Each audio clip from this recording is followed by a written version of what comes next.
Yay, it looks like it worked. Hello. See, looking at the audio levels, it looks all right. I don't want to turn the mic up too much and distort myself. Hey, how you doing? Yeah.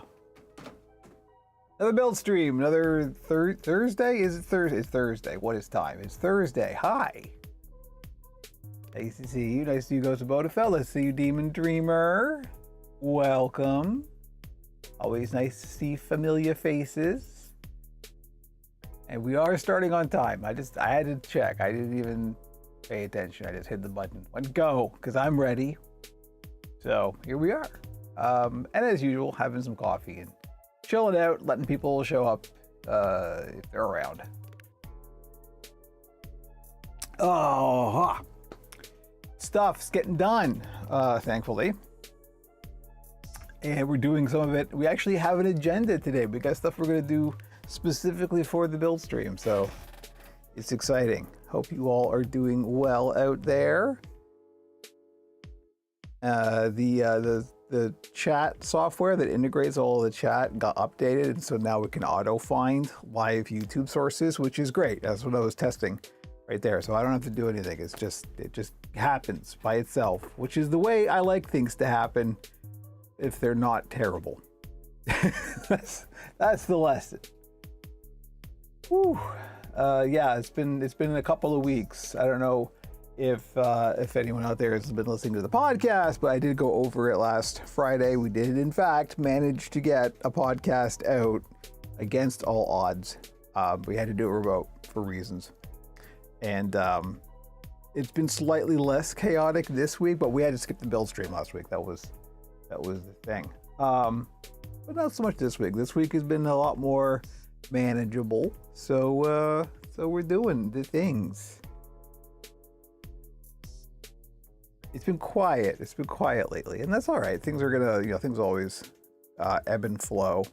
Particularly since I'm pulling back from corporate social media in a big way. Like the only places I announce these build streams is when they go live on Mastodon and Blue Sky. That's it. So, anybody who is still in the meta sphere, as it were, isn't going to know about this stuff. Some people are still, people in general are like, they find their thing and they stay there, and it's like nothing will shift them. It doesn't matter how bad it gets. It's like old men going to a bar they've been to forever, and no matter what happens to the bar, no matter who buys the bar, they still go, and it's like they don't even realize that it's been happening around them anyway. It's today's moral lecture. But yeah, it's things have been okay. Despite this stuff, I've been getting stuff done. And got a bunch of commissions coming up, which is great. I had to finally cave and buy fur from Fabric Empire, the stuff that was in the places in the States still, and I'm just gonna have to soak whatever those import fees are gonna be. Who knows on a minute by minute basis what the tariff situation is, but I tried and could not find any domestic sources for the fur that I need, which is an ongoing problem. I'm going to have to start looking at talking to manufacturers directly in China and stuff like that, just to be able to get some of the fur I need. The other thing I'm going to start doing is just dyeing my own fur. I can get white, thankfully. As long as I can get white, then I can dye my own, but that of course adds another layer of time and space requirements. Yeah. Onto what I do, so I can't raise my prices. People are feeling the hurt more than they ever have, right? So it's just the way things go. I see something's going on in Discord here. Hang on. Oh, okay. I just want to make sure I didn't miss anybody saying, hey, something's broken. So in this case, believe it or not, the fur I needed that I just could not get domestically was just brown. Just brown fur. I have a little bit, but not enough for the build I have to do, and it is a commission.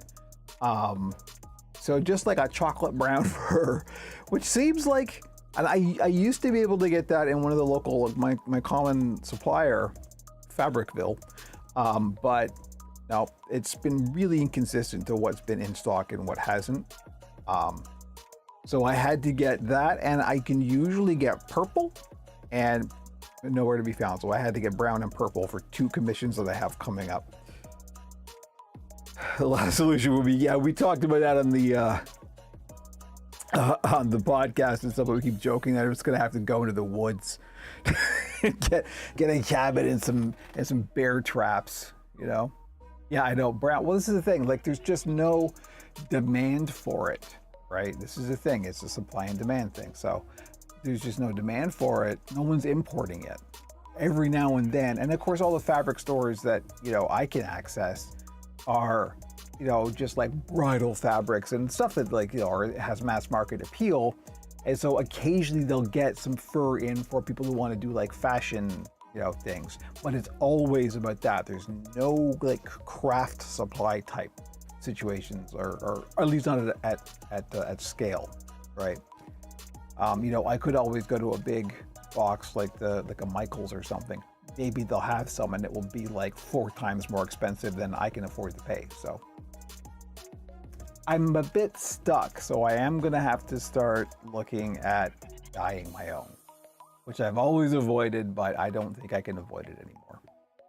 But you know, hey, it's still, if I could do that and figure out just like a smooth process for doing that, something that's not terribly invasive and also just not terribly time consuming, then that's actually good, because then I have a lot more options for what colors that I can make. Because right now, this is one of the reasons why all the puppets have been going up on the shop are all sort of cycling through the same colors, because this is what I've got. This is what I can access at the moment. So, you know, anyway, it's fine. I'll figure it out. I always do. It's been close to 6 years now, and I haven't, you know, come to a dead end yet. So I don't think I'm likely to. But anyway, there's a couple of things on the agenda for today. We might as well get into it, because how long are we into the stream? We're 10 minutes into the stream, so let's get moving. 2 things are on the agenda for today. And one of them is something I'm going to try and do more often, because it's a good use of doing the build streams. Now, as I said before, the build streams are really just me working on what I'd be working on anyway, because I have to do my, you know, weekly builds to get stuff up on the shop or to get commissions done, that kind of thing. So I'm not able to plan around the build streams that much, but it just so happened that I got some feedback on the Discord, and the thing I was going to have to do today anyway aligned with that. So we're going to try this. I'm going to do a demonstration. Something that I've done on stream before, so don't get too excited. But I'm going to like record it. Like, what my intention is, after this is done, I want to snip this bit out and just make it its own video. And that way, like, we're kind of, you know, double dipping on the content creation part of this, because then I can like say, okay, you have questions about this, here's a video where I demonstrate it, right? Rather than having people try and like hunt through the live stream archives and stuff like that. And usually when somebody asks a specific question and I'm like, oh yeah, I did that on a build stream, I'm trying to remember where it was, let's see, and I try and find it for them, this is a way that I can go, boom, this video, right? I've got a few of those, but I think I want to make that like a priority of like trying to shoot stuff intentionally while we're live streaming that will be then turned into their own video.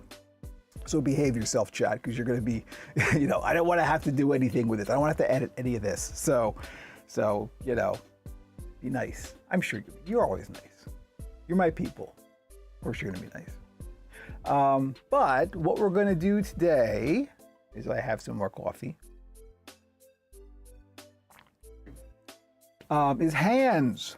We're gonna do hands.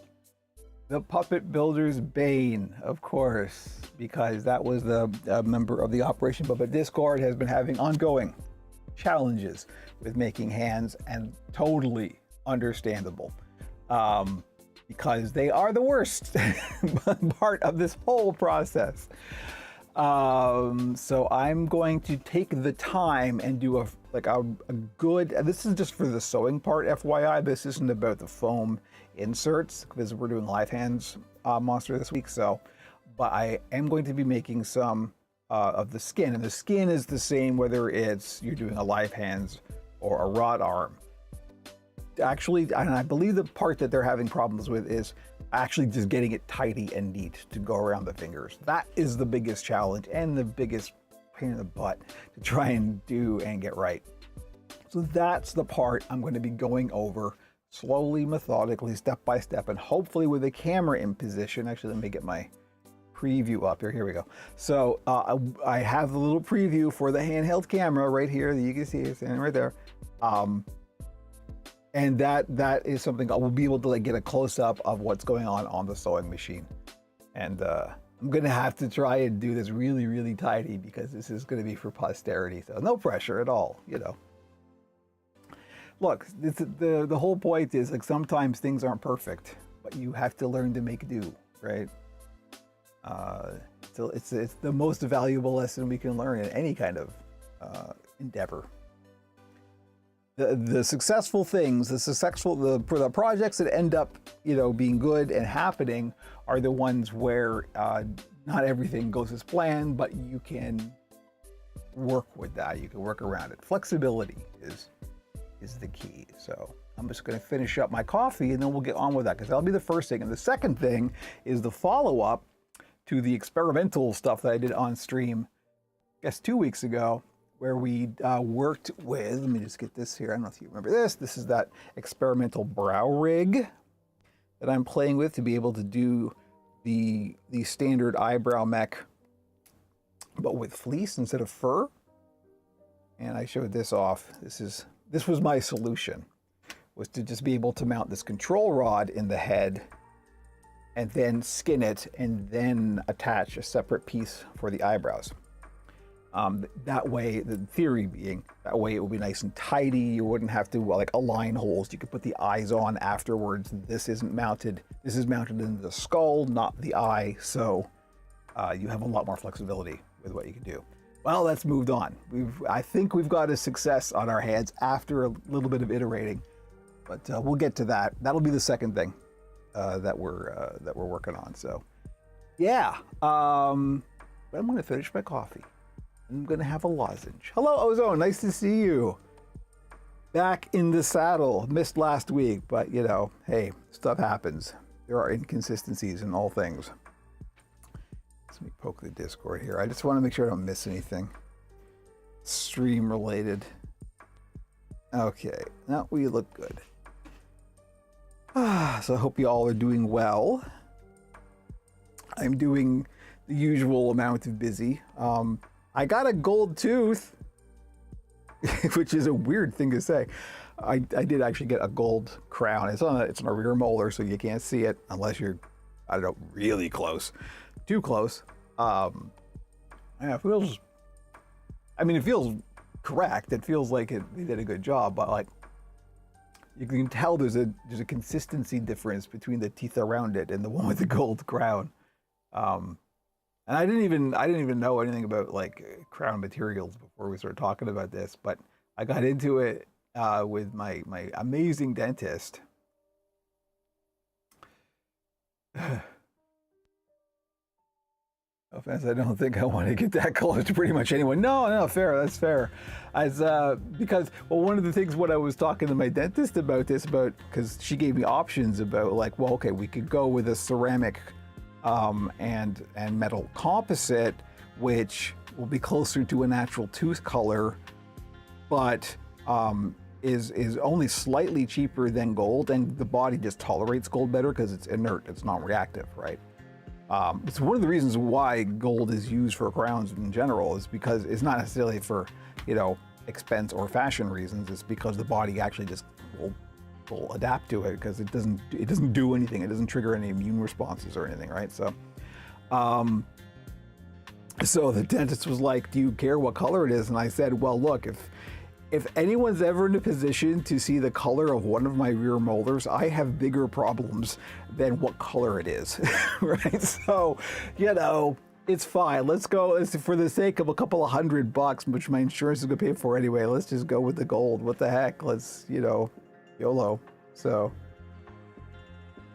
the amalgam has a tendency to crack easier. Yeah, exactly. Gold is just better overall for this kind of thing. Here we go. It's the dental portion of the puppet building stream. But anyway, yeah, so I've got I get like a full gold crown now, and it's neat. Do I have allergies to metal too? No, I thought I'm more, actually, at least not like surface allergies for anything, because like I had an allergy test last year, and it turns out I am quite possibly the least allergic person that the allergy tester had ever tested ever. So I got, as far as I'm aware, no allergies to anything. In fact, I'm probably resistant to allergies. So I'm the worst, I'm the saddest superhero ever, right? I can adapt to pollen, you know, that's it. But yeah, so gold teeth, that's what happened yesterday. This is among the reasons why I'm actually gonna end up pushing this build. I usually try and finish on Thursdays so I can do photography and stuff on Fridays, but I'm not probably gonna end up finishing this tomorrow just because I lost like hours to going to the dentist yesterday, so, you know. Anywho, we should get on with puppet stuff, because that's, I'm fighting the clock as usual, so let's do that. Let's get on with puppet stuff. I'm almost done my coffee if I really chug it, which I'm not gonna do on camera because it will definitely spill and that will be embarrassing. And I am gonna have a lozenge so I can continue talking. Ooh, I see the mic's got hot there a little bit. Let me just turn that down. I gotta work on the compressor for the mic. Sometimes it goes a little bit haywire. My apologies if that blew your ears out at some point. So I got to think about this in terms of shooting a YouTube video. We got to like have a starting place. We got to have like a clapperboard. Let me just check to make sure that this camera is lining up okay. It is. Let me move some of this stuff out of the way. This is the stuff that's already been sewn. These are going to be the biceps. Oh, you know what we can do to this camera? I can actually show you a little preview of what we're going to be working on after this. Wide cam. Yeah, there we go. A little washed out. I didn't check that before we did this stream. So here we go. This is working on another ogre, but the new part is this brow mech.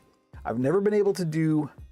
It's very difficult to do a brow mech on fleece, right? Because of how the mech gets mounted in the eye spheres themselves.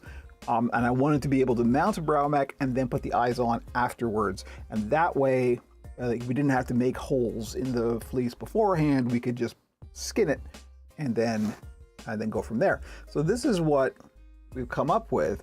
And it seems to be pretty good. I mean, that is a very clean, I don't know if we can go to the top cam.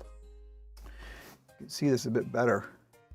A little bit of hot glue here. It's a little bit crunchy, but that's okay. We're gonna cover that up in a moment. But you can see like the actual entrance point, very, very clean. So this is exactly what I wanted. This was the point, was to be able to do a mech like this on fleece relatively quickly and easily. And I think we're pretty much there.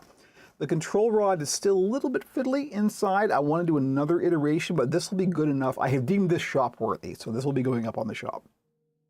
And the way it was done, while we're prefacing the actual YouTube video part of this, was basically with this. And I showed this off a couple weeks ago.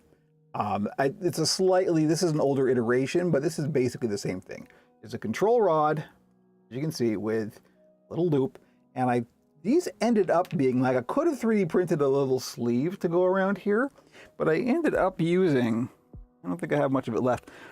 When you do resin casting, you get these little sort of like syringe things that you can just sort of like, you know, slurp up some liquid. And these are just like thin plastic tubes that are quite flexible. So I just ended up cutting pieces of that because I've got like 30 of them. And rather than trying to like fiddly 3D print something here, I just like cut little pieces of those and it'll split, put them around. And this way we've got a little kind of socket for it to sit in. And it rotates very smoothly because the little plastic sleeve here is what gets glued to the skull. And so the control rod can just spin as it wants to.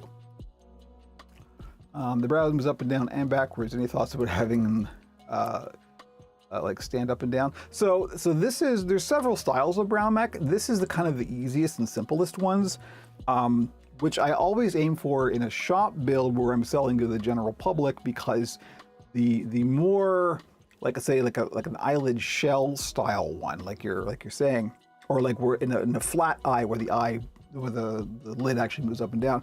Those can be quite complex mechanically, and the more complex you make a mech, the more it can break, and that's bad. So the goal here was to get to a brow mech style rig that is relatively bulletproof and hard to break. That's the point. So this is what I came up with.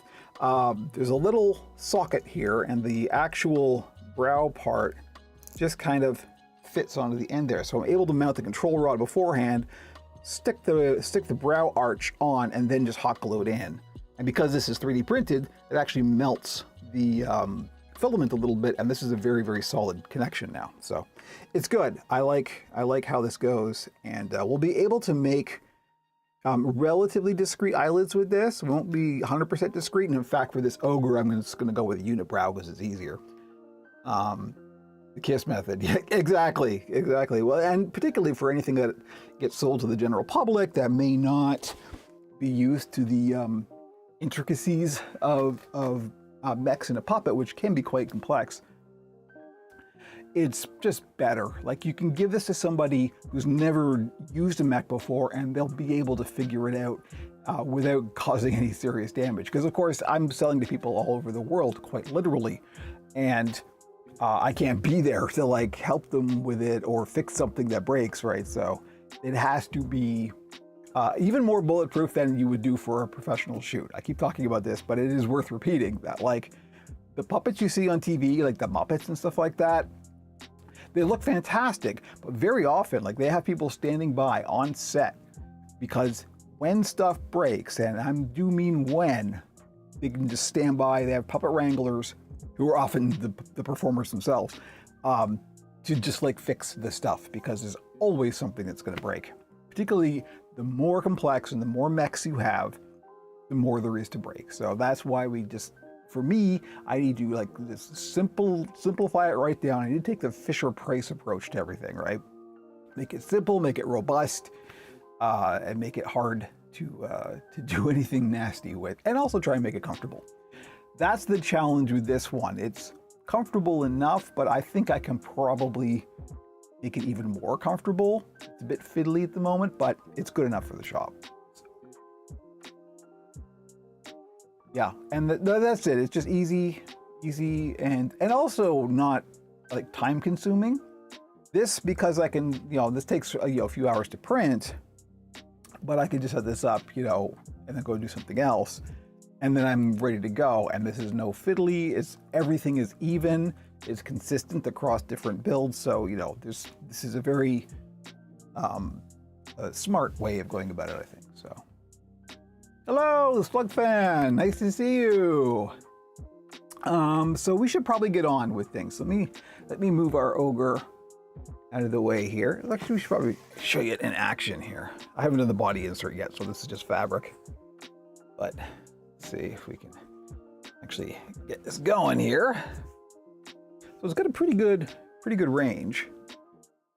All right, that's not bad. We'll be able to get a good group of emotions out of there. And the other nice thing about this is it gives us a whole bunch of options for different shapes of eyes and stuff to put in there. So Dylan, nice to see you. We're got a half finished puppet here, so we're showing off the new brow mech. Yeah, and it's nice, right? And it's also quite quiet, which is another thing I was concerned with, because you got plastic bits rattling around and it can get a little noisy. It's a little bit of sound, but it's really not bad at all. So kind of looks like Sully from SS. Yeah. But, you know, this is a good range here. It's not bad. So it's a little bit tricky to like puppeteer the mouth and do the blink at the same time. So you're probably gonna want to find like a neutral. Like right there is pretty good, and that's neutral, and you can do this. But you know, but that's the same with a lot of them. I don't know if you've ever carefully watched like a performance, like, you know, with one of the Muppets or something that has a brow mech. Very often, if it's the primary controller or the principal performer who's doing the mech as well and not an assist, very often you will see them, they'll talk and then they'll do stuff with the brows, and that's because it is kind of, it's cramped in there, it's fiddly, and it's tough to do at the same time. So, you know, look, I was just going to what I was saying, you know. But like, look at Frankie sometime. That's what happens with Frankie. So there we go. That's where we're going to after this.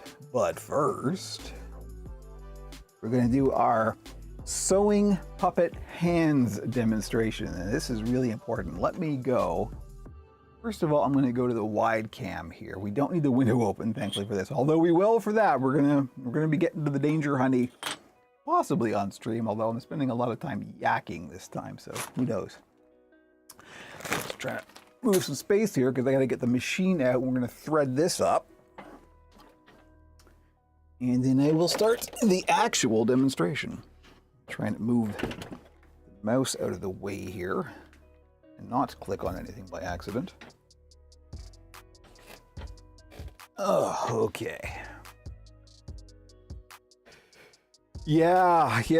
I actually, the news about Adam came down when we were streaming a few weeks ago, and I didn't cotton on until after the stream, of course, because I was a little occupied. But yeah, I skipped mentioning it on, I think, on the following stream. I know that we missed it on the podcast. We did address it on the previous podcast, but yes.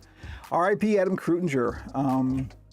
You know, what can I say? A legend, right? Like, nobody working in this industry today that started on the internet hasn't, you know, had Adam as the great guru of learning puppet building online.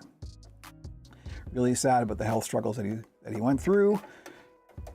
Obviously, cut too short, but when it comes to situations like that, I always try and reflect on the goodness that they leave behind. And when you look at the number of people that had their lives improved by Adam's work, that speaks for itself. So that is a short life, but a life well lived, I would say. So yes, many condolences, of course, to family and fans of Adam. Well, it's like I said on my Instagram post, there literally wouldn't be an Operation Puppet without Adam Krutinger. I wouldn't have even entertained the thought that I could do this, right? So that is how much impact Adam has had on this community. Okay, machine is threaded. It's been misbehaving a little bit lately. I got some new thread. I think it's a bit thinner, so I had to tweak the tension. So hopefully it'll behave for this entire demonstration. The first thing I'm noticing here is the camera isn't perfect. Let me just try and, I gotta make sure all of this stuff is adjusted before I actually start the demonstration, because if you missed it, I want to clip this bit out and turn it into its own YouTube video. So okay, so let's see. I want to make sure that I can see this, you can't see this, the preview of the close-up cam that we're going to be going. Here we go. That's a little bit better. Hopefully that will work. We'll have to see once we get in there. Nico, nice to see you. Hello. People are turning up. Okay, I think that's not bad. As I come to the end of my lozenge, which is not a good thing because my voice tends to go away pretty quickly. Okay, we should probably get moving with this YouTube demonstration. Let me go to this camera to start it. Okay, hello everybody on YouTube. This is a live stream during which I am demonstrating something that is a common issue with people who not only have started building puppets, but who have been building puppets for quite a while.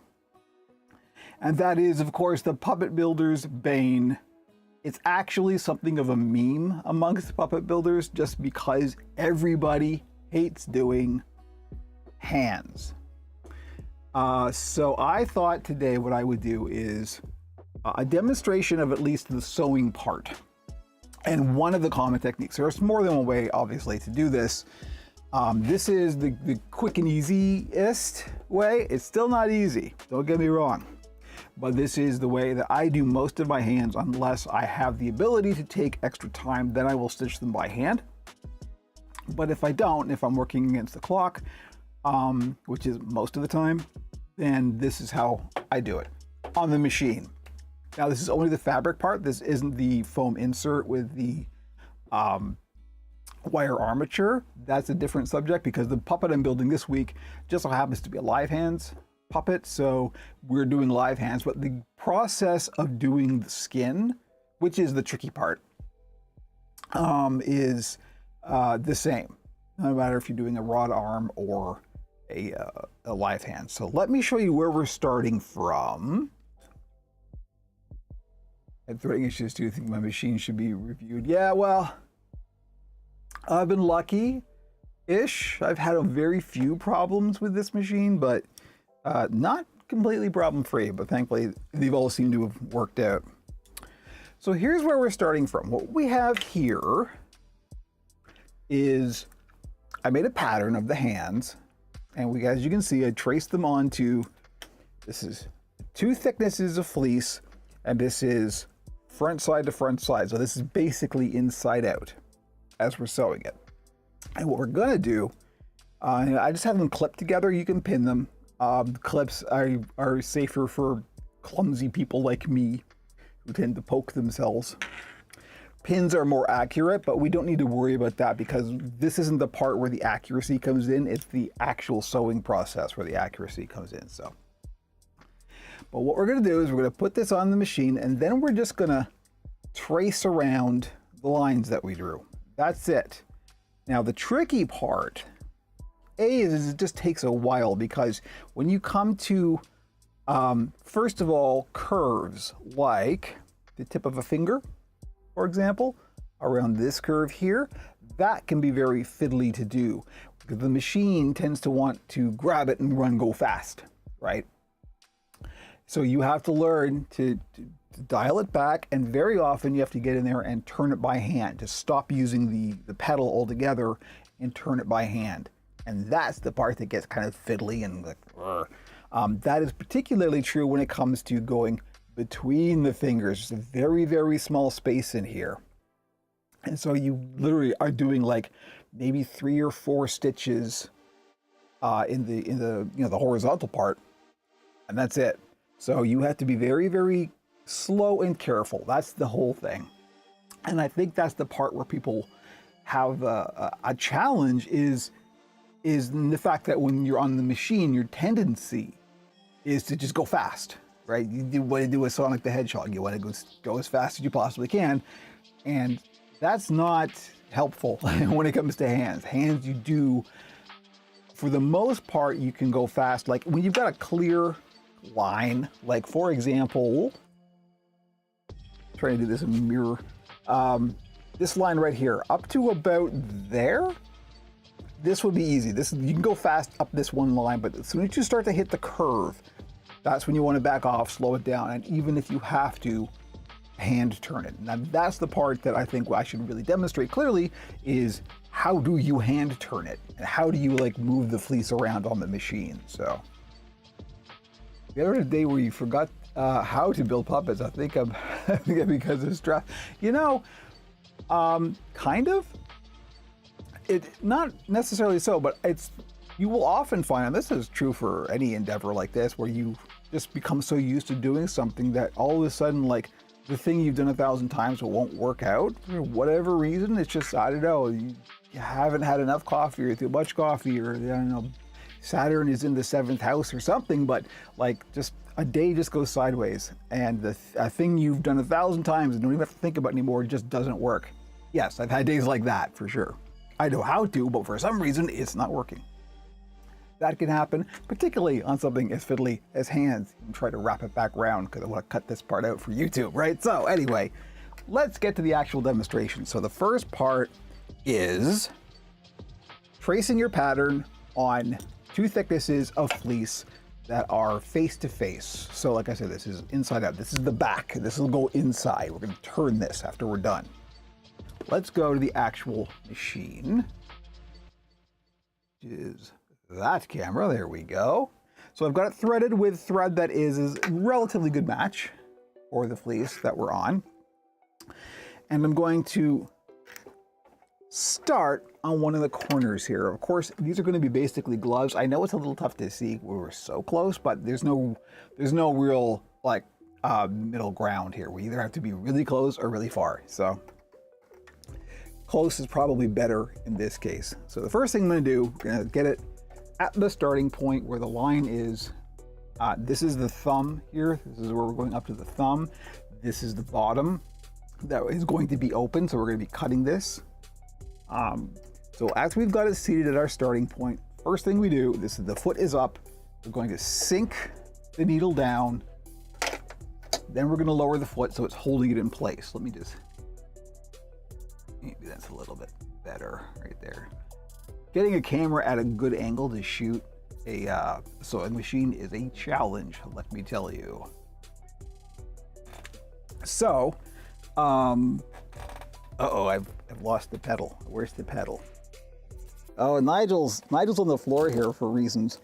I was shooting some Oracle video, and he got put on the pedal. Let me just pull that out here. Me not being prepared. Okay. Jojo, nice to see you. I am doing a demonstration that I hope to cut out as a separate YouTube video of how you sew on the machine the skin for a hand. That is where we are at. And see, the puppet building world comes together here at the puppet pit. Okay, so once we've got the needle sunk, then we can just start sewing. And the very first thing we're going to do is we're going to let it go for a couple of stitches, and then we're going to back stitch a little bit, and that will lock it into place. That way it won't come unraveled. Make sure that the power is on. Yes, there's a light there, so the power is on. And I'm going to get my foot in a good position to be able to, hopefully, like this machine is a heavy duty machine, so it wants to go fast. And there's no real middle ground. It's got a feather touch sort of pedal. So I have to be very, very careful with how I sort of, how much pressure I put on the pedal. It's very, very fiddly. So it's always good to start in a place that if it goes too fast, you're going to be okay. You can recover. So we'll start there. Here we go. So there we go. I just let it go forward a little bit, and then I backed it off using there's a reverse switch on every machine. It might be in different places on your machine, and for me, it's in the front here. And so now we can go, and we're going to go at a relatively decent, moderate speed, right up until the point where we're starting to go around the curve. Now, what I'm doing, the needle is down, and you always want to make sure that the needle is all the way down. If you do have to reposition the fleece, make sure that the needle is all the way down. I think that's one of the places people kind of get things get sloppy, is because they try to move the fleece around when the needle is up and it's not anchored in place. So the stitches it jumps a stitch, and that can make your stitching very messy. Don't do that. If you're going to move the fleece around, it's okay to reposition it, but make sure the needle is down. You're pivoting around the needle. That's important. All right, so let's go up to about the point where we start the curve of the thumb.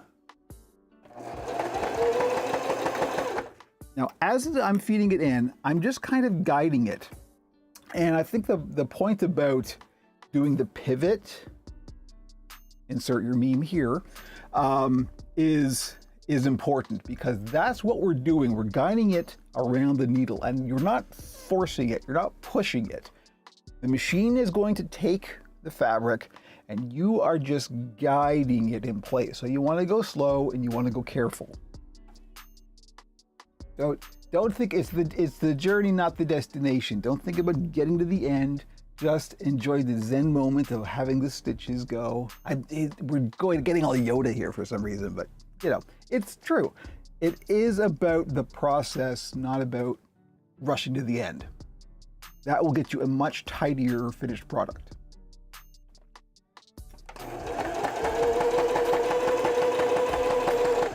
So as we come up, and you can see, I know it's too close to actually see. Trying. Sorry for the shaky cam, but it's important that people be able to kind of see what's going on here. I'm just slowly guiding it around. I am going a bit slower than I normally would, but it's for the sake of the YouTube demonstration.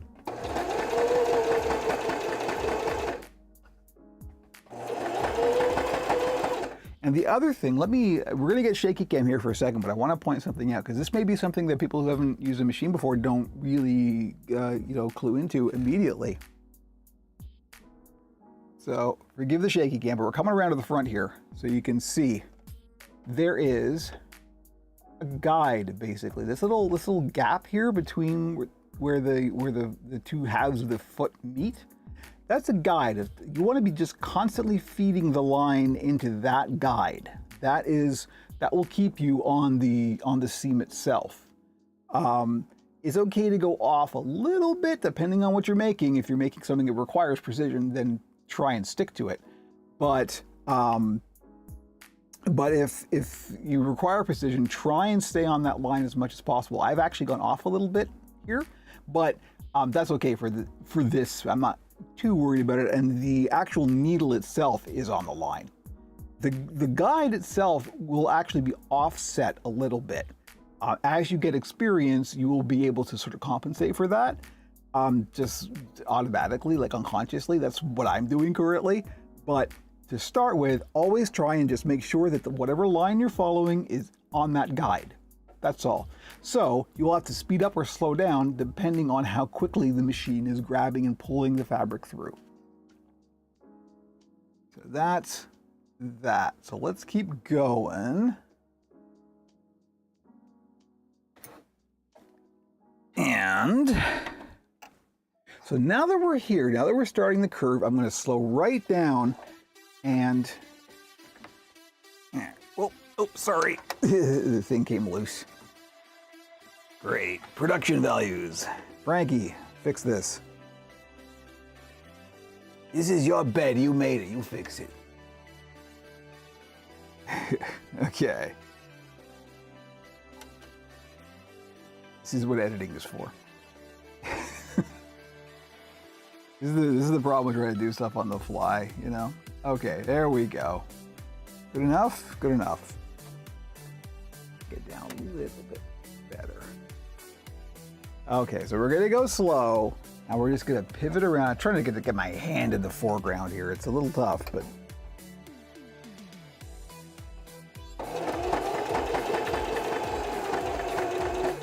And one of the things you'll find, and this is what happens to be a lot, you'll end up with corners.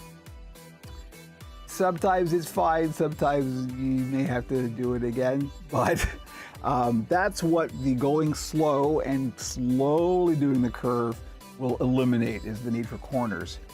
Or an accidental corner. You don't want that. So we're going quite slow. Now, thankfully, this is a nice big curve, so we can kind of get around it relatively easily. I should have this camera higher up, I just realized. Do I have anything that I can do that with? Maybe. One moment. Note to Frankie, edit this part out.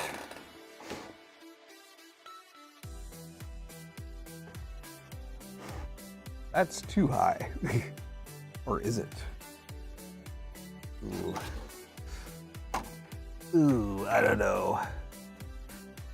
You lucky people watching this live, huh? You know what? We're just gonna have to go with this. I don't have anything that I can really elevate it with. Oh well. It is what it is.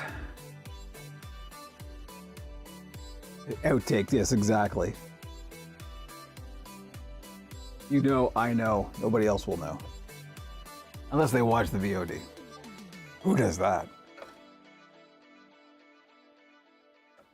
All right, I guess that's as good as it's gonna get. Oh well. So once we get down,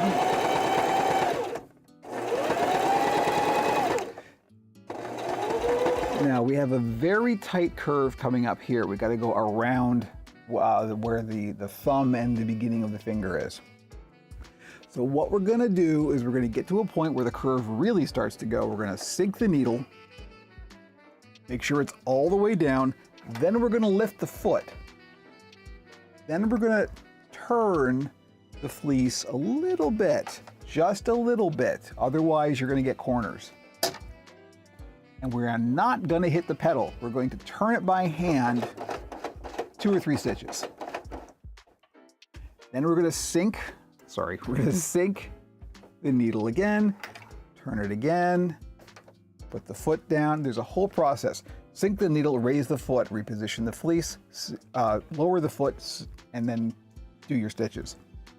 You never, while the foot is up, you never want the needle to be up. Foot and needle are always in opposite. You can remember that. You just don't want the fleece to, or the fabric to slip out, right? You want something holding it in there at all times. How's that? If the needle isn't holding it, the foot should be holding it. That makes sense. All right, so we're just doing this. We're just adding a couple of stitches and slowly turning it, just like by millimeters, like very, very tiny, until we get on the kind of straightaway of where the next finger is. So then this part we can go up relatively fast, right until, much like this one, we start to hit the curve of the finger again.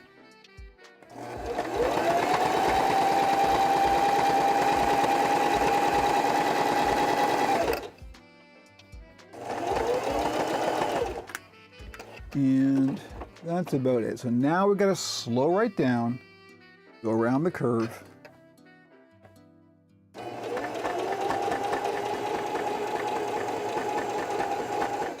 And sometimes, depending on your machine, it's going to want to, the little claw feet underneath are going to want to grab it a little bit faster or slower. That will depend on how hard you're pushing down on the pedal. So you're going to have to get a feel for it, and it'll take a little bit, but you will eventually develop a kind of sense. And every machine is a little bit different, so it's hard to do a kind of blanket rule.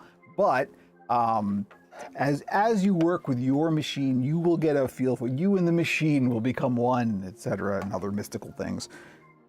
So we're going to go real slow around the fingertip. Now, we're going down to the space between the first and second fingers here. I guess it'll be here. And this is the trickiest part. So we're going to go right down to the base, and then we're going to turn it.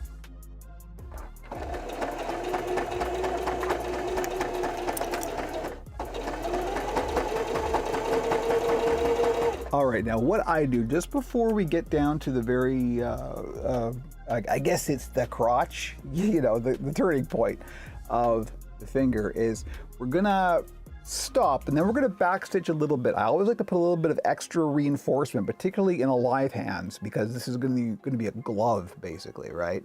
So I want to put a little bit of extra reinforcement down there because there's a lot of pressure that goes on between the fingers. So we're going to go down to the bottom, and then we're going to back off like 3 or 4 stitches. And you get right down to the end. And if you're ever in doubt, if you ever like, oh, this is getting away from me, Just stop and turn it manually. You have total control when you are turning it manually.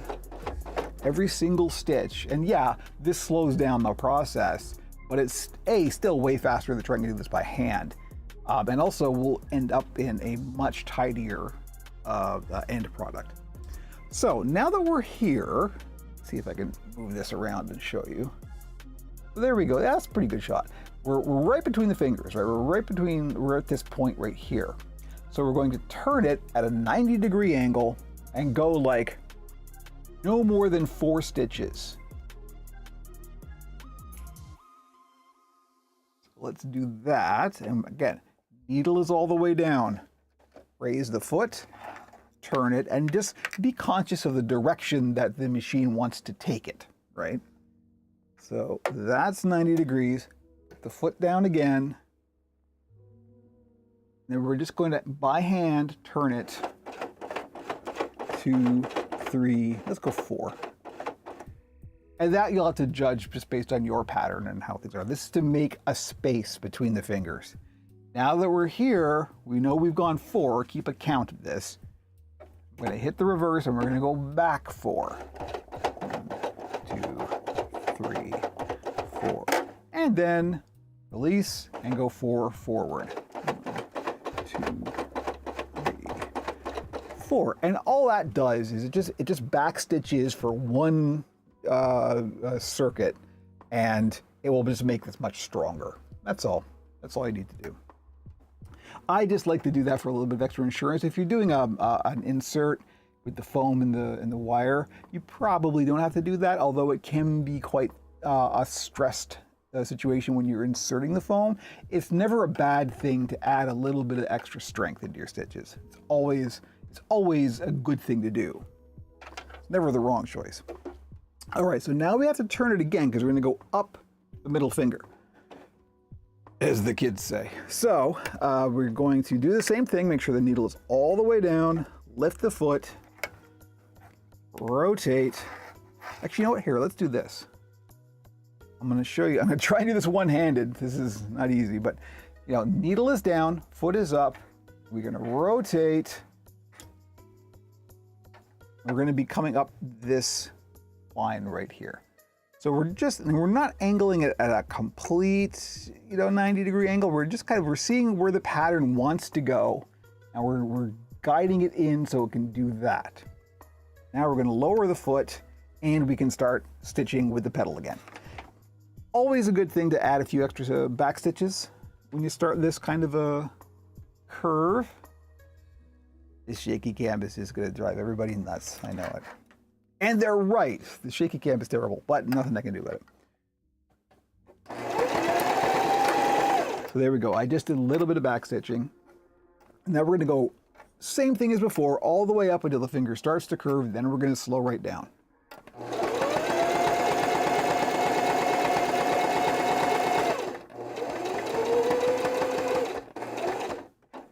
And reposition a little bit.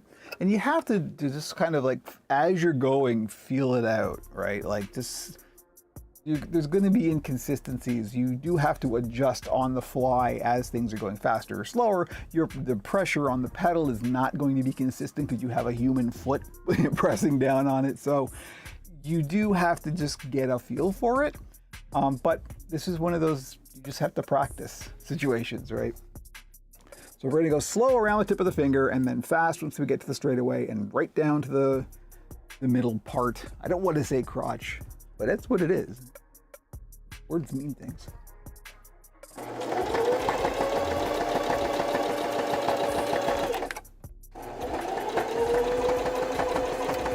You see what I did there? It started to feel too fast, so I stopped and I backed off and I just sort of gently pressed it in.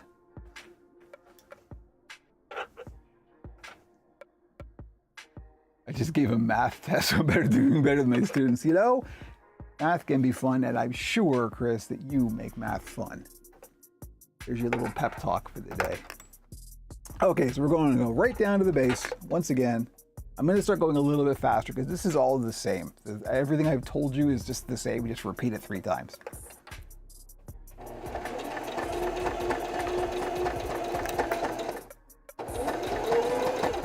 But again, the whole thing is don't worry about going fast, just be measured and paced.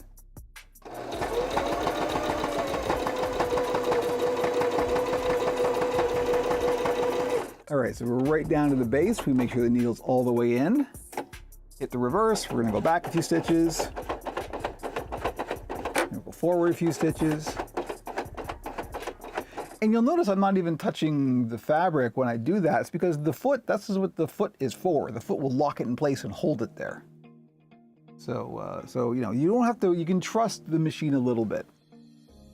Just not all the way, ever. Okay, so let's do the thing again. So we're gonna lift it, rotate it 90 degrees, lower it, hand crank, 4 stitches, back off. About 4, go forward 4. Right, and that's all we're just going dot, dot, dot, dot, like that. And now we're gonna go up. This is the final finger. Drum roll, please. It gets considerably easier once we get past the final curve. Then we can just go on the straightaway and we're done.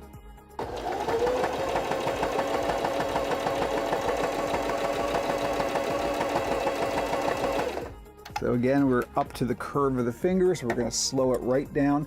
Now this is a fairly big hand, of course, because this is going over a human hand. If this were a rod arm puppet that has much smaller hands, it's the same process, but you will have to go slower and probably do more hand cranking around the little tiny curves. Excuse me, around those fingers. That's all. Wherever you have to do a sharp curve, that's when you stop and do it manually.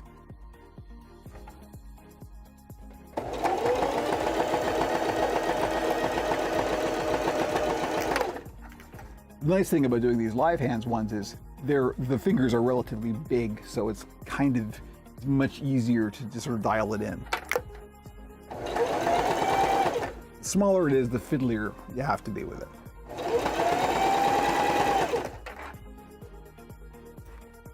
Making sure everything is free. There we go. He wants to go. So now I'm coming to the very end of the line. We're gonna get to the end, we're gonna back stitch a little bit, forward stitch a little bit, then that's it, we're done.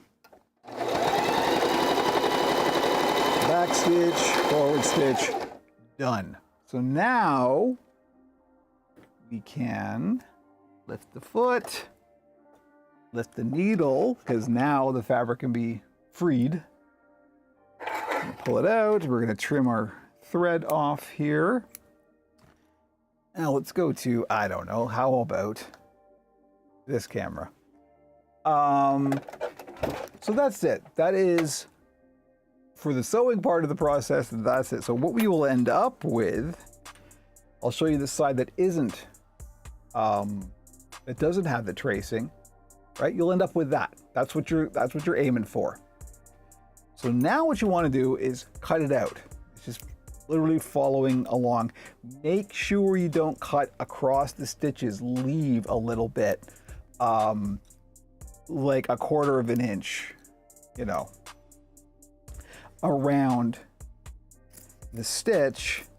In fact, let me show you how much I leave. This camera again here. So when I'm cutting it out, there we go. Right, so here's the stitch line, and you always want to, this is another important tip here. So this is the end, this is the side with the markings, pattern markings. Don't cut on that side. When you cut it out, flip it around and actually look at the for real stitch lines, because if you've gone off model, as animators say, if you haven't followed the line perfectly, you risk cutting the stitches. So when you cut your tracing out, cut it, like make sure you're looking at the side that the actual stitches are on, not the side that the tracing is on. If that makes, hopefully, a degree of sense. So here we go, we're just gonna cut this out. And one of the ways I usually judge it, when you sew fleece, because there's a thick pile, there's actually a little sort of pillowy part that gets created. It kind of, you know, crams the fleece pile down into it. So you've got a little kind of trough there where the stitch line is. And I just come to the point where that billowing out part just flattens out. That's your safety zone. It's hard to really show that on camera, but you'll see. Once you get a stitch together, you'll be able to tell. And then it's really easy to just follow the line along.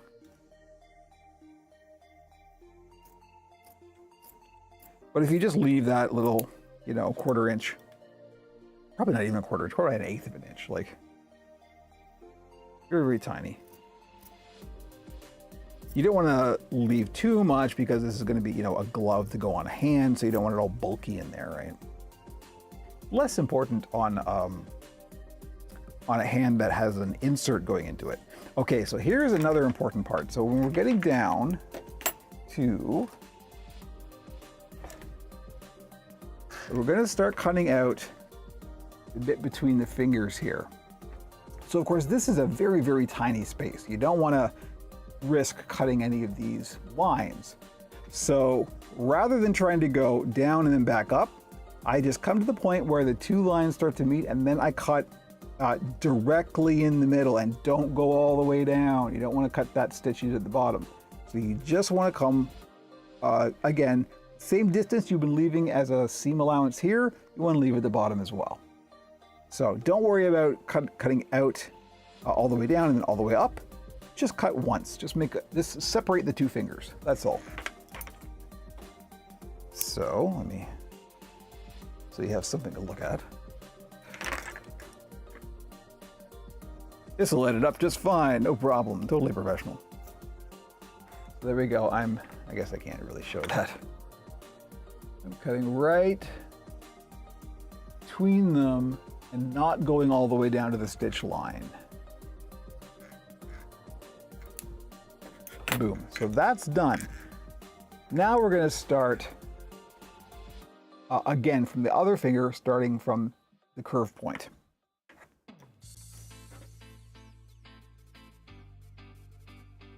This is the place where a clock wipe will go in the actual YouTube video.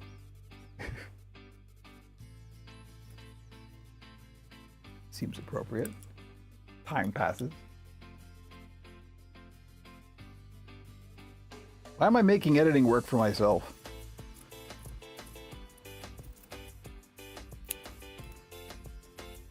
Because I'm a YouTuber, that's why. At any rate, almost done.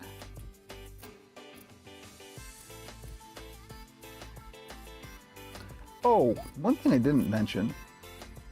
I'm just so used to this that I don't even think to mention it. You want the direction of the stretch of the fleece going, like always, going horizontally across, not vertical. So you don't want the fingers to stretch long. You want it to go across the width of the fingers. Just FYI. Okay, so now that we're here, now that we've got this much done, the actual pattern says that the sleeve end is here. So we're just going to cut that right off because we did those back stitches at the beginning. So that will lock it in place. That will mean that it won't come unraveled.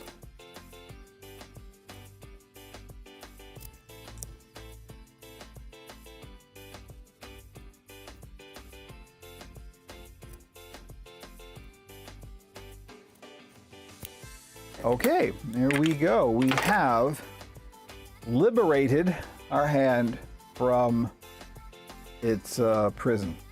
So now, all you gotta do is turn it right side out. To do that, particularly if it's a smaller hand, like a rod arm style hand, it's helpful to get something in there because as you turn this, it's gonna wanna sort of fold up. Well, these are behaving, of course they are. But let's say you're trying to turn a rod arm and then it ends up with like that going on, right? I just find a blunt instrument, not sharp, not pointy, because that's just going to poke right through the fabric, right? And I have a pen here that has a nice blunt end. Thank you, Ozoned. Hope to see you again. And that's good for just kind of poking in there, and you just kind of get it all turned and fleshed out. Don't press too hard. Don't be too aggressive. Just nice and gentle. Do the Bob Ross thing.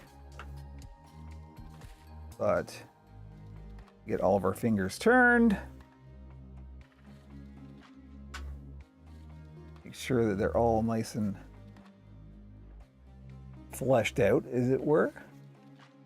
And that is that.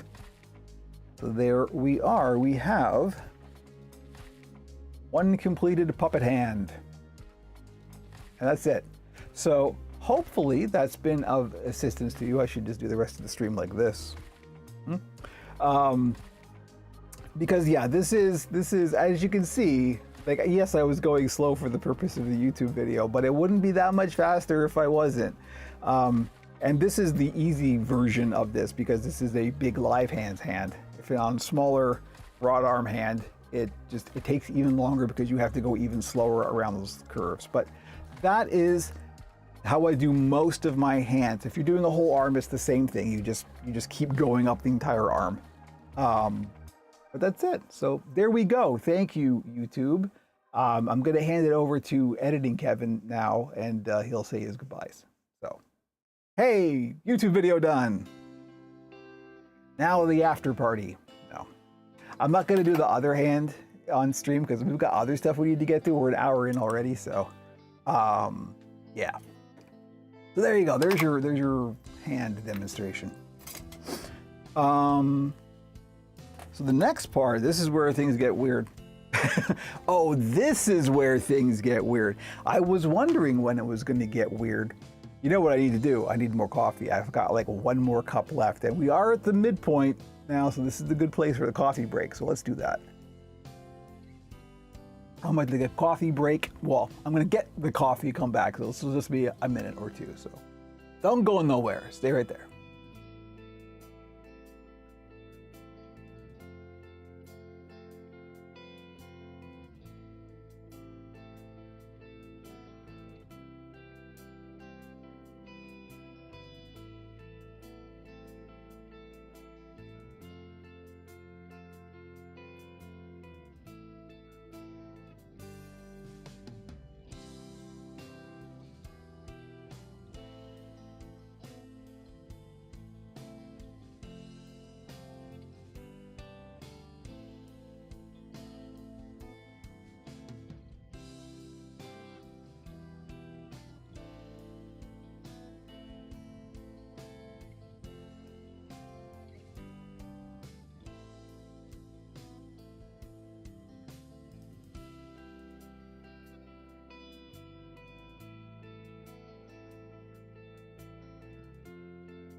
Good question, Nico. Hi.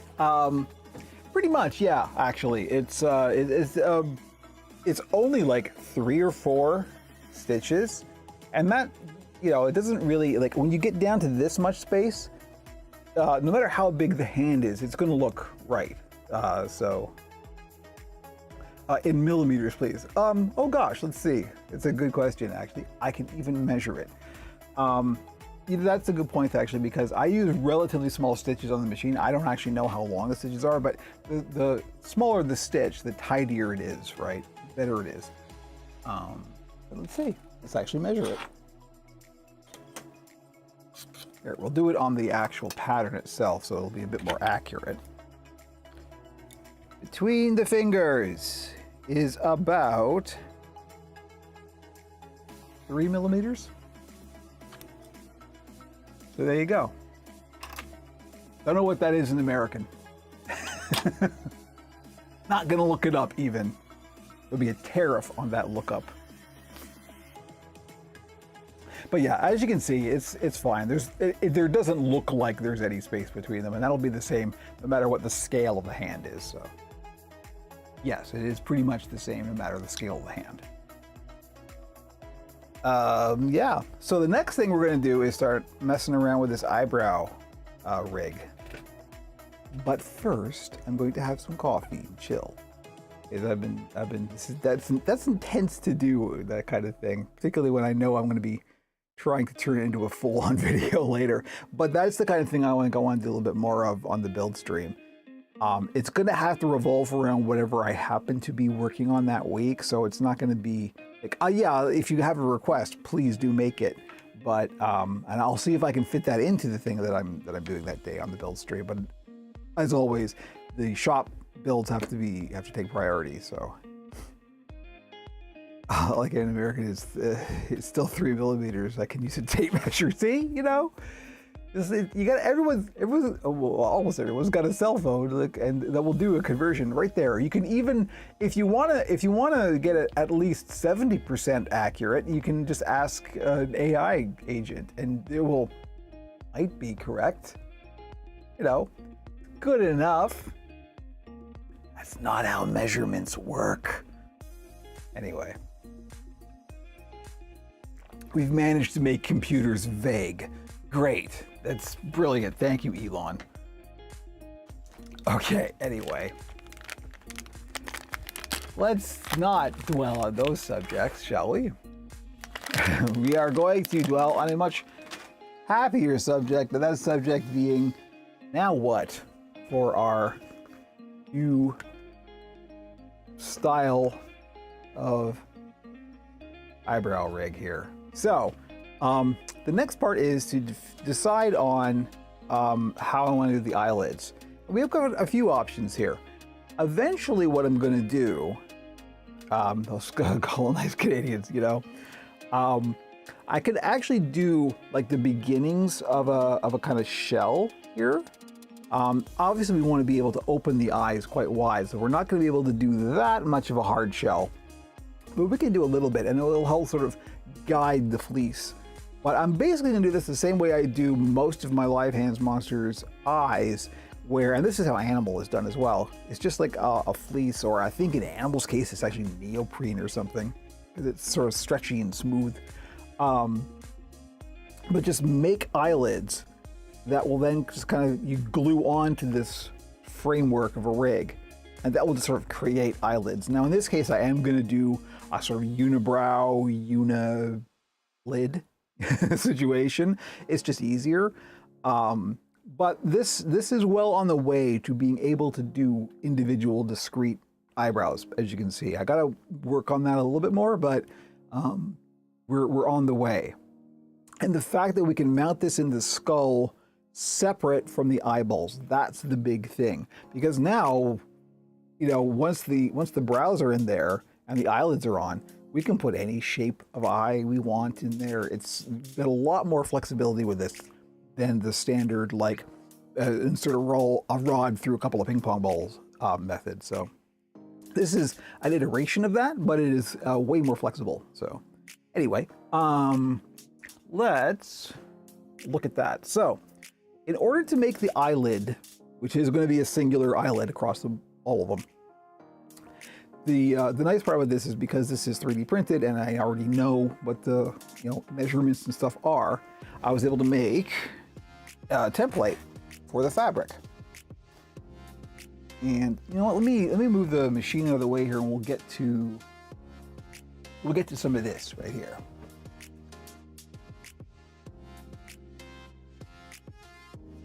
I can already see the animal style emotions in the rig with the fabric, you know. But that's the nice thing about this, right? It's very simple, but simple is always better. And then it's down to just the performer, right? Okay, this will be good for a demonstration. Do that, move this over, and here's the cardboard template. So, this is kind of the thing, the rig. This is an older iteration of it, so it's not exactly these dimensions, but this is close, and of course there's another brow arch on there. But excuse me, all I did was I just laid it, I get the piece of paper and traced around it. And so this is what I came up with. Now for this would be if I was gonna do 2 discrete eyelids. That's kind of where I started with. But in this case, A, because it's easier, B, because it's an ogre, I am just gonna do the single unibrow thing. So I am gonna connect these in the middle. But that's basically it. I just taken the brow rig itself, traced it, and then we're gonna mirror it. So we're gonna do like 2 sides of it, and I'll show you, actually, I can show you right now how that's gonna go. So, gotta stand up for this, unfortunately, I'm off camera again. So when the eye is closed, that's what you have to think about. This fleece is gonna be stretchy, right? So we're gonna make the fleece that does this, and then we're gonna add a little curve onto the top. You could mirror it fully, but then again, you would have to start stitching it all the way up here, and that's not great. So we just want it so when it's closed, it will cover fully, and then when it's open, you know, this fleece will sort of fold back. But you want to make it so when it's closed, it looks right, it looks finished. So you want some sort of curved shapes at the end here. But that's all. And that's relatively simple. So the next question is, what color do we want the eyelids? I didn't even think about that. Let me see. Well, we've got a pinky purple ogre here. What would be good? Something that now this will also possibly affect the color of the nose as well, because it's a nice kind of pairing to match the if I put a nose, which I haven't decided yet, to match the color of the eyelids with the nose, right? So what about, I don't know, orange maybe? Doesn't look too bad. Let's see. This is the part that's fun, where you just get to sort of play with colors and shapes. I said that in a very Jim Henson-y voice. Let's see. Maybe. I don't know if I like the nose being this orange, though. It's a little too bright. Yeah, I always like to go a little bit darker for features like that. I don't know that I have anything. I'm gonna have to dig through the giant scrap pile. No. Oh, hi. What about a dark blue? Ooh, that's, I think I like that. I think we may have a winner here. Yeah, that's pretty good. That's not bad at all. Blue nose might be a little weird, but you know, they don't have to match. It's just kind of nice if they do. I don't know, maybe a blue nose would be fine. Yeah, let's at least have a look at this and see what it'll look like. So let me move this off to the stand here, and then I can sit down and be on camera again.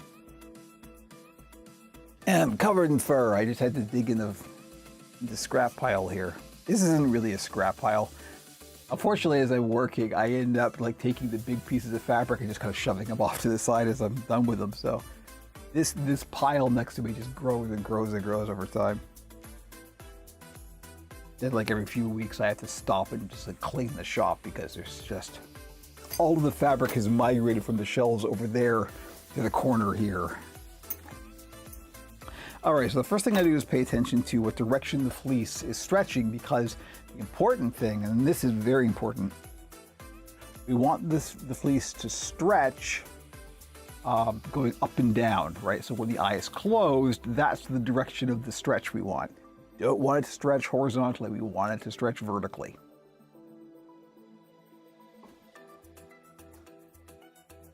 Let's make sure that that is, in fact, what we're about to do. Which is the opposite to what you usually want. And that's why it's important to be mindful of that. Because if you're just going by instinct, you'll probably go, oh, stretch goes horizontal. In this case, no. You want the stretch to go vertical. Because you think about it, it's an eyelid, right? So it's got to stretch that way.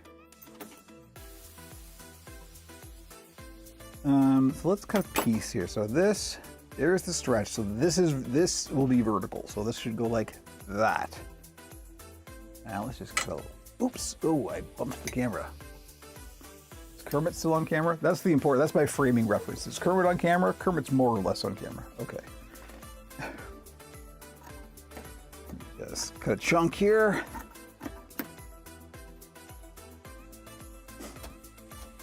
And we will put our template on. Now, like I said, I am going to join these in the middle. They're not quite even. This one's a little bit taller. Interesting. Again, I just traced the rig, so who knows? It probably slipped or I was holding it weird or something. It doesn't matter. This will be fine, no matter what. This is not a case where accuracy matters that much. It's more the spacing between the two that I want to get right. So I'm going to trace, but I'm going to trace around it with a little bit of a seam allowance. Making sure I've got the right side. Yes. Okay, this is the inside. And I'm not going to join them in the middle quite yet. It's probably hard to see that on camera. Yeah, you can't really see tracing. I wonder if... Wow, the color on the webcam is so much brighter than the overhead. I don't think you can see, but let's see. You can kind of see the line I'm drawing, which is good. We don't want the line to be super dark. Just want a reference for what we're cutting. I just scraped that marker across my knuckles and made a nice line. Okay, so now that we're here, yeah, you can see that. I'm just gonna kind of connect them, make a little dip. Connect them like that.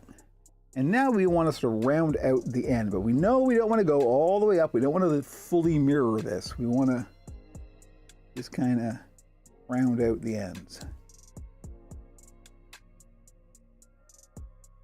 Maybe a little large. My thinking at the moment is this is going to be a little bit large, but let's see. We've got enough fabric that we can afford to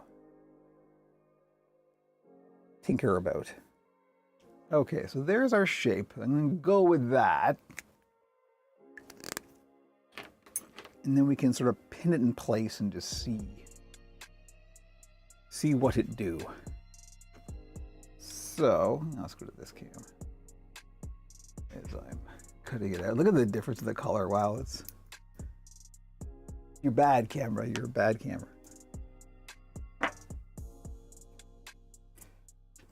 I was saying on the Discord this morning how much I like the speediness of the simplified system, but because of that, I don't end up doing a lot of camera checks. And it shows. I just see if the camera's in the right place, if I bumped it since the last build stream or whatever, and then we just go.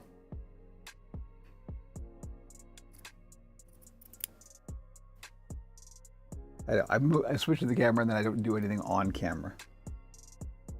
You know.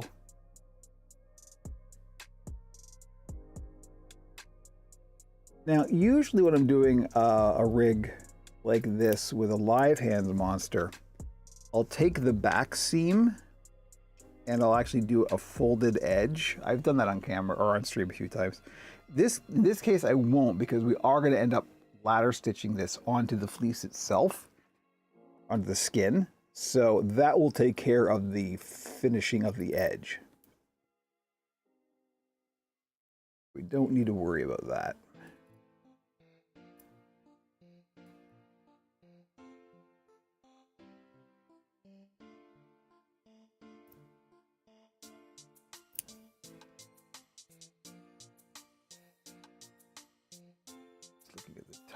here. Okay, we've got half an hour left. Sure, I'm doing this right. The lines are so faint, even I'm having trouble seeing them.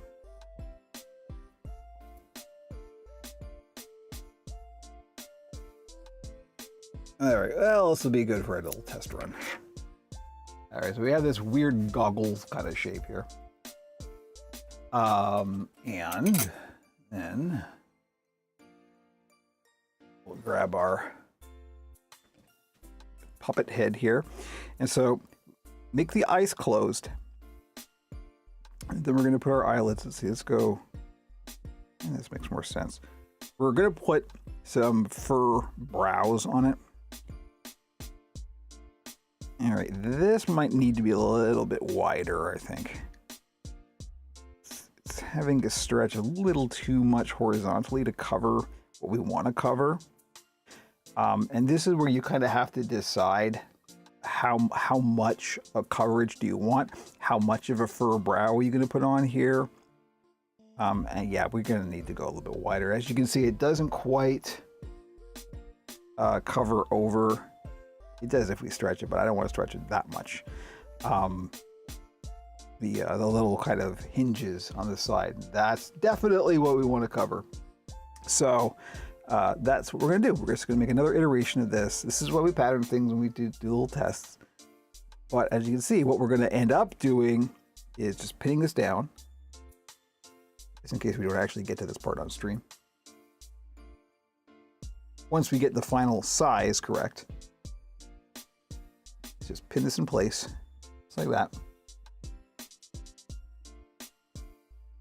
So this is the second part. The first thing we're going to do is get the size right. Once we got the size right, we're going to glue it and get the Danger Honey out and glue it to the plastic rig. Then, after that's glued in and it's secure on the front, then we're going to stitch around the back. You can see this is quite a bit different than the usual style of it. And this is largely theoretical at this point still. This is me fiddling around and figuring out something new. Newish. It's very, very similar. It's the same idea, it's just done in a different way, right? Because then what we're going to do, after we've got all that stitched in, and the stitching is going to go around the back, and so when the eye opens, it'll just fold that fleece over. But what we're going to do to sort of flesh out what's happening underneath here is we're going to put eyes in it, obviously. The only ones I have currently printed that might work are these sort of teardrop shaped things. Let me pull one of these out. Well, we'll just give it a little test run here. The kind of amount that you get underneath here, this is probably not going to work. Actually, now that I look at it, oh, it's not too bad. It's down a little bit too far there, but so we could go the other way. We could put the pointy bit up there. But you can see this kind of fleshes it out a bit here. And this is exactly how Animal works. Animal's just got like half spheres under there that push the fabric out. But, right? You can see where we're going here, right? I know it's hard to see because my hand's in the way, but you know? And it's just the amount of options we have now to include with a brow rig is very, very nice. So that's where we're going with this. And that's good. So we've got to make a version of the fabric that's a little bit wider, a little bit bigger all around. Too much is better than too little in this case. In many other cases. Okay, so let's do that. We know we need slightly bigger. Vertically, it's probably fine. Horizontally, it needs to be a bit bigger.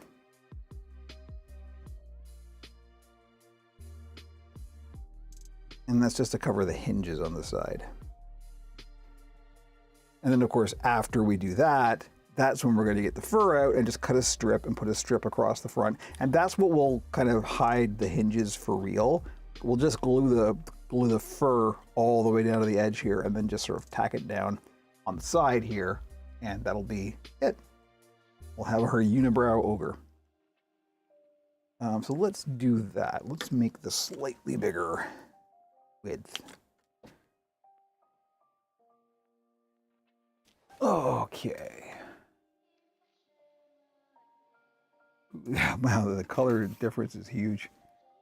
This camera is closer to real life, but it's actually a little bit too saturated. This is much on camera. This is not quite as neon bright as this in real life. This is a more subtle, subdued. It's actually, I think, this is the most color accurate to real life right here. This camera. Just FYI. Okay, so there's the stretch. So that's what we want to go vertical. We know we want to go wider on, particularly on the end points here, where we're going to have to accommodate the hinge.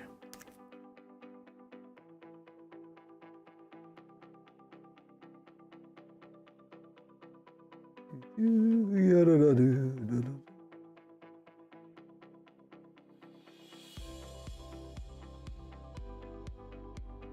if there's a little bit more than you'd necessarily like there to be, that's okay, because that will just kind of fold back as the eye opens.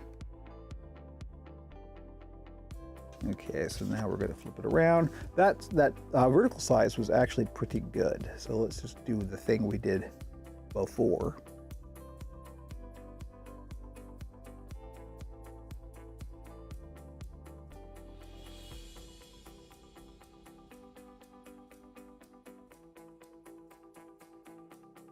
And a little dip in the middle.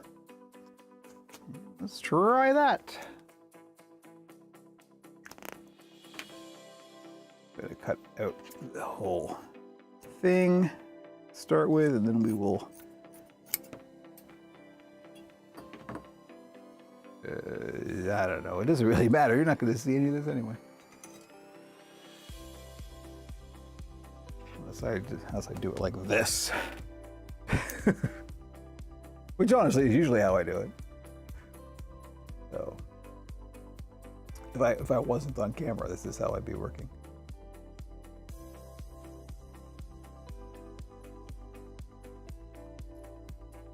But jaunty music. I feel jaunty now. But extra jaunt.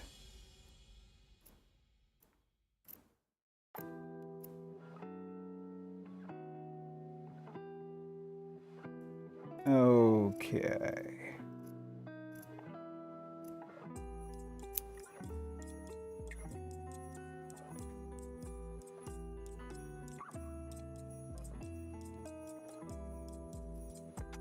And around the back.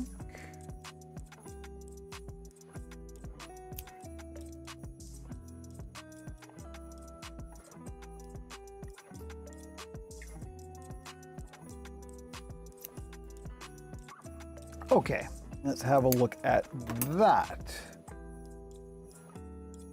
Where did the puppet go? Oh, it's right here. Wish that were the first time I could say that's happened.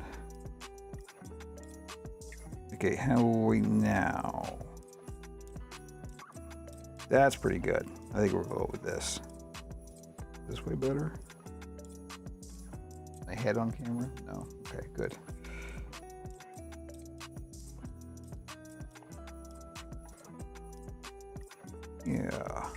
Yeah, I think we're ready to get the danger honey. Now, if you did want to do discrete brows and something like this, you probably want to make the dip between the eyes even longer and stitch that down separately. I'm not going to worry about it because this is going to be a unibrow.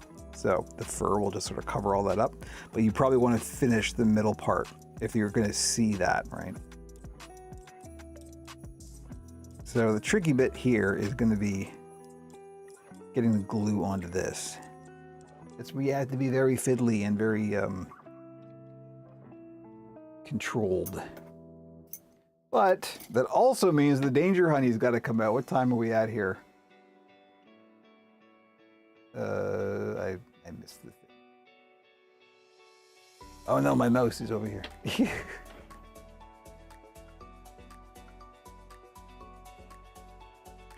Let's see. 1 hour, 38 minutes. All right, well, can we do this in 50 minutes? Let's find out. Because we got to get the window open and the mask and the mic and oh, it's a whole thing.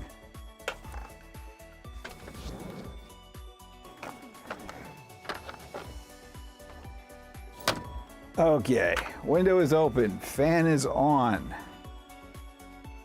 I'm gonna move this out of the way because that's just kind of in the way. I haven't even got halfway through my coffee yet, and this is the last cup. This will not do. Also, my draft excluder is jammed in the doorway. There we go. Okay. Let's get the danger honey. New tin, just opened it yesterday. Very exciting. And of course, the gloves, and of course, the mask. I have even made sure the second mic is charged up. Let's get that on there. So in order to do this, let me make sure, because this actually leaked a little bit. And yeah, it's gonna be hard to open up. Let me just get this loosened up before we go full mask.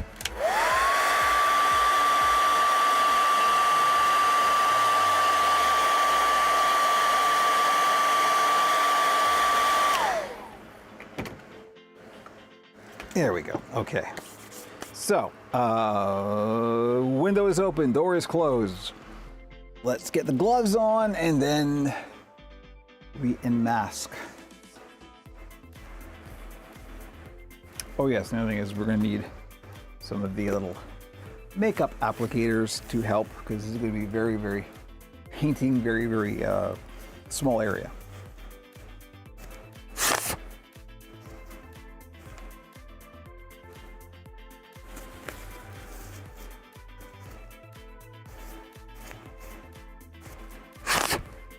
Okay.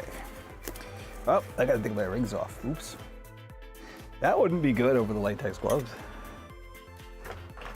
How to instantly shred a latex glove.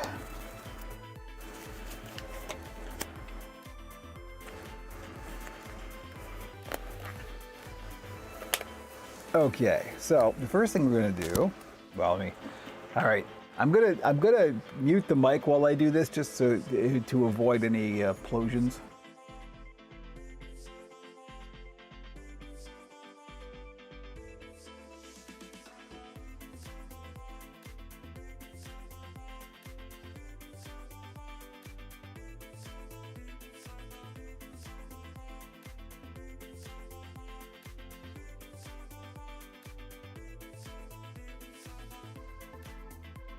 All right, can you hear me? I think you can hear me, yes. Okay, so first thing we're gonna do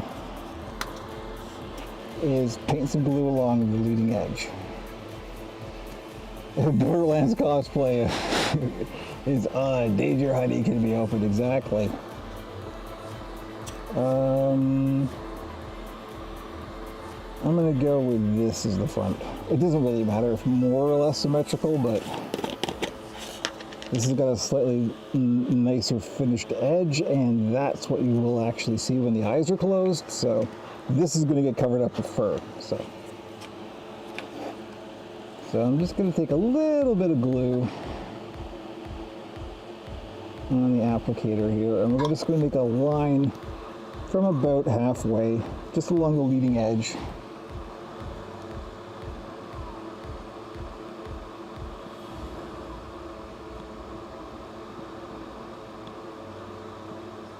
fleece is very fuzzy, so it's a little bit tricky.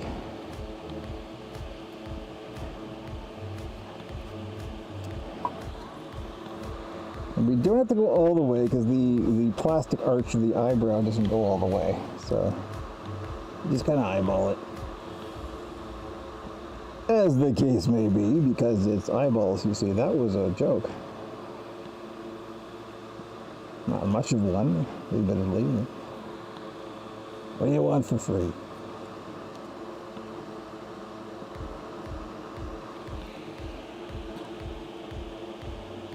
Okay.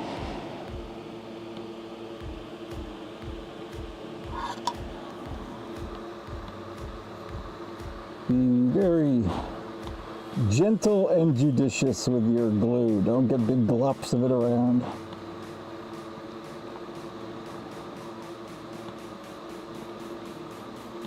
It is important that this gets anchored well, though. You want to make sure this is strong.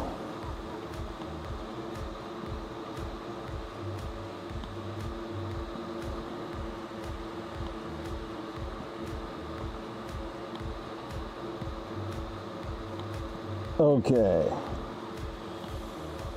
there we go. Now this is all gummed up with fleece ness.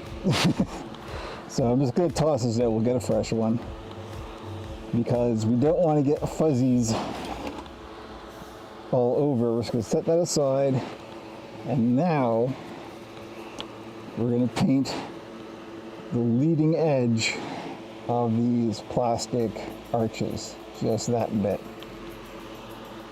And be very, very careful to not get any on the actual fleece of the face. Easier said than done.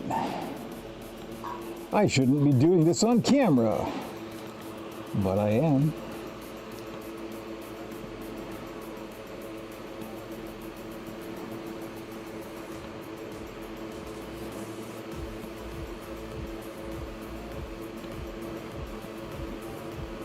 It's not that bad, and if you're in any doubt, just back off.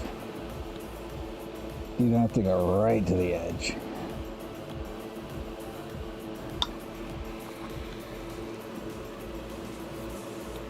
You can always tack stuff down after the fact. This is definitely a better safe than sorry situation.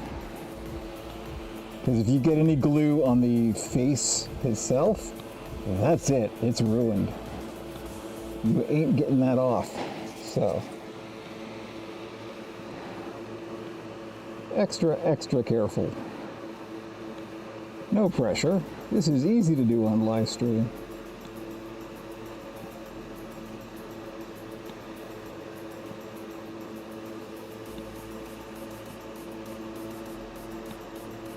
Okay. There we go. I'm going to put some on the vertical as well, just to give us an option. Okay, now that the glue is on, let's get rid of that.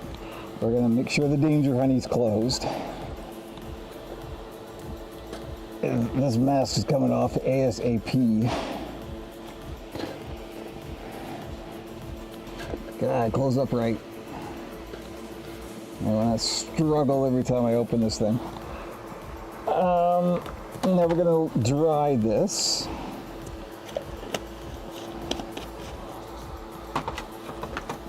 And I got to stand up to do this. Well, maybe I don't. Gonna grab our hair dryer here, which is all cable entangled.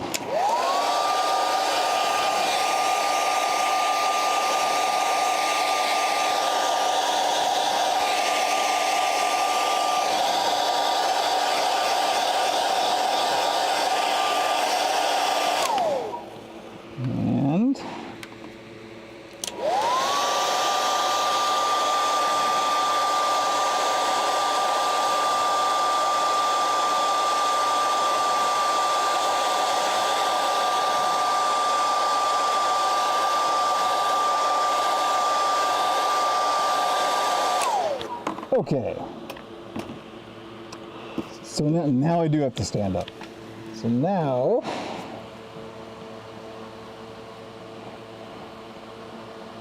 the danger when he gets on the puppet, you can still correct it with a birthmark lead on.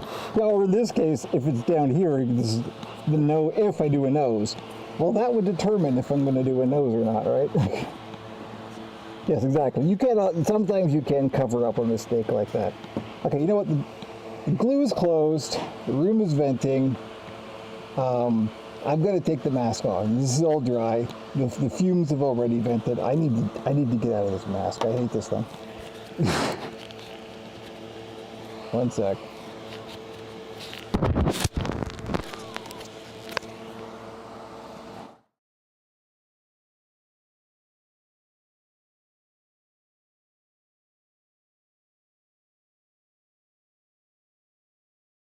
But yes, you're not wrong. Wouldn't be the first time a puppet design has been altered because a mistake happened during the actual construction. Okay, so now we're going to start gluing this on, and thankfully it's relatively straightforward how this go.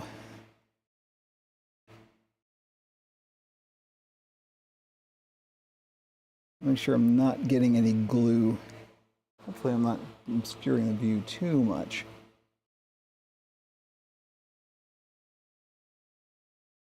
You see, I've left it on the leading edge, and I've just kind of covered over the hinge a little bit there.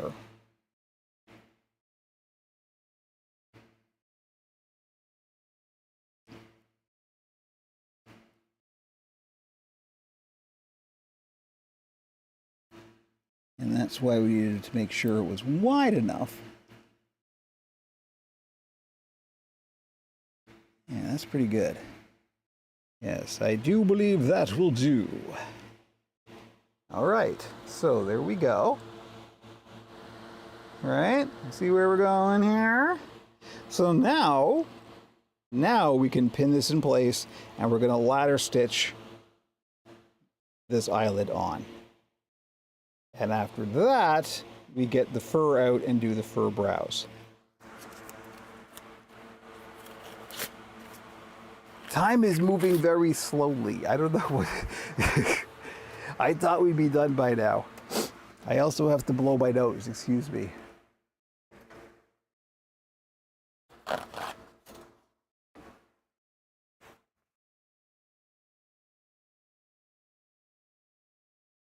Remember to mute the mic this time. More lozenge, that's important.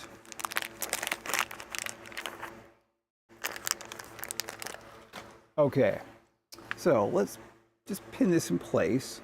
And at this point we can kind of decide, like, let's move the actual end of the eyelids down, make this a little bit more wrinkly. Which wouldn't be too bad. This will also give some space to put eyeballs underneath it. We're just going to align the center point and start pinning that in place.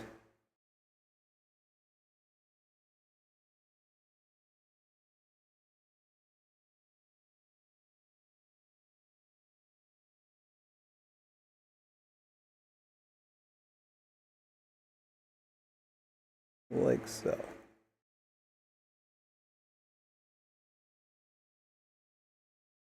Yeah.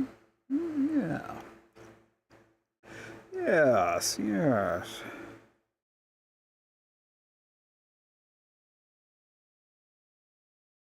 This won't take a lot of pins. You just want to kind of hold it down while we stitch it. Whatever you do, don't put your hand inside there now. And as you can see, once we're done here, a little piece of fur that I can slap on there, and you can get the idea.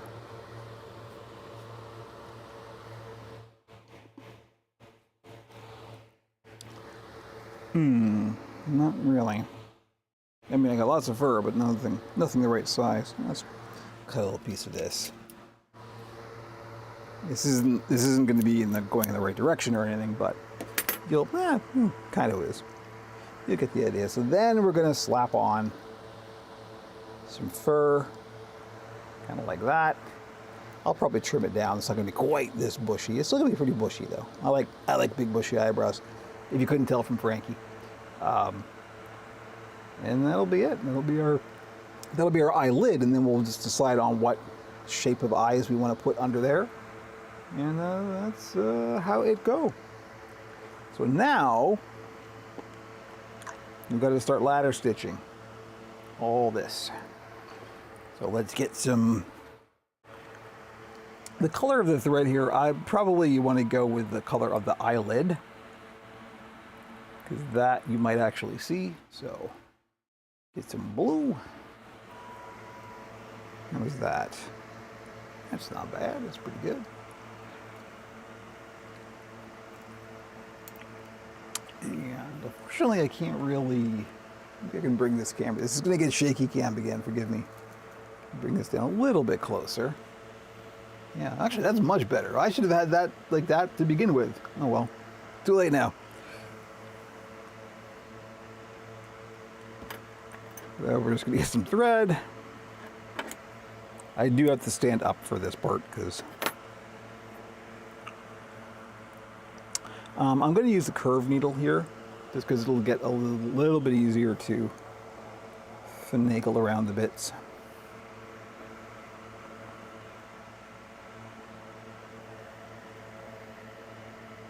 The music stopped and did not come back. Oh, you know what? I think I probably just forgot to hit play forever. This song is called Content Creator. Hashtag.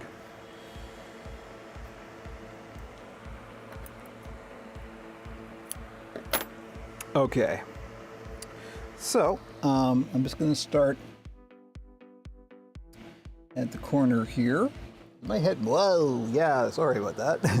I forgot where the camera was. Maybe I can sit down. Maybe I should sit down. Kevin, sit down.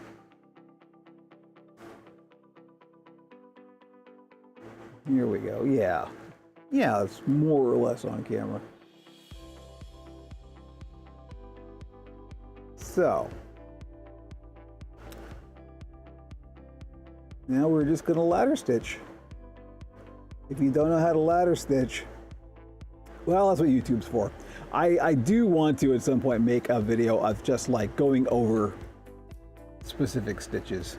You can find all that. There's lots of tutorials. So I learned.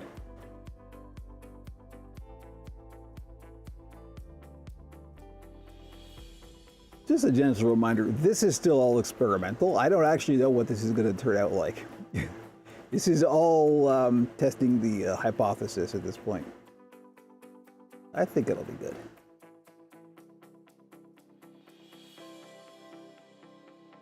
Oh yeah, this is how I always attach features onto fleece, whether it's ears, noses, if it's fleece connecting to fleece, and you can't access the inside to do it, this is it. This is how you do it, ladder stitching.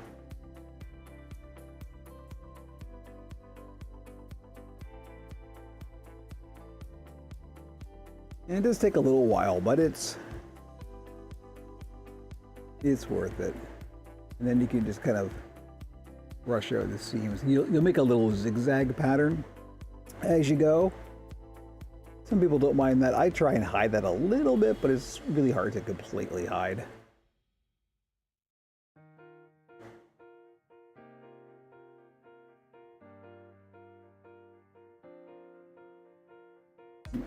Thread just kind of did its own thing there. There we go.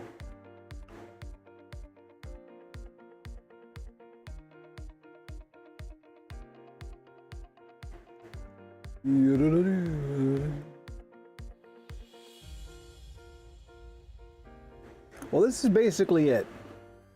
We have now hit the hand sewing portion. So maybe we should call it. I mean, we're 5 minutes away from noon here. We should probably call it because this is going to take me more than 5 minutes. So why don't we call it right there? So anyway, that's what we're gonna do. We're just gonna stitch all the way around and then make the eyebrows and glue those on and then figure out the eyes. That'll be this afternoon. So there we go. Build, stream, and YouTube demonstration video, I hope. Done. My chair is now being uncooperative. Anyway, thank you everybody as usual for hanging out and doing the puppet building thing. OperationPuppet.com for all the links. This weekend I do plan to do a bunch of game streaming on the Pixels and Puppets channels. So that will hopefully be happening. I'm pretty sure it will. We did podcast last weekend, so that is currently up and available to be listened to. You know, OperationPuppet.com. Just go there for all the links. Join the Discord. We need active chatters in the Discord. Other than that, I hope you have a great weekend. And in theory, we'll see you next week. Take care, everyone.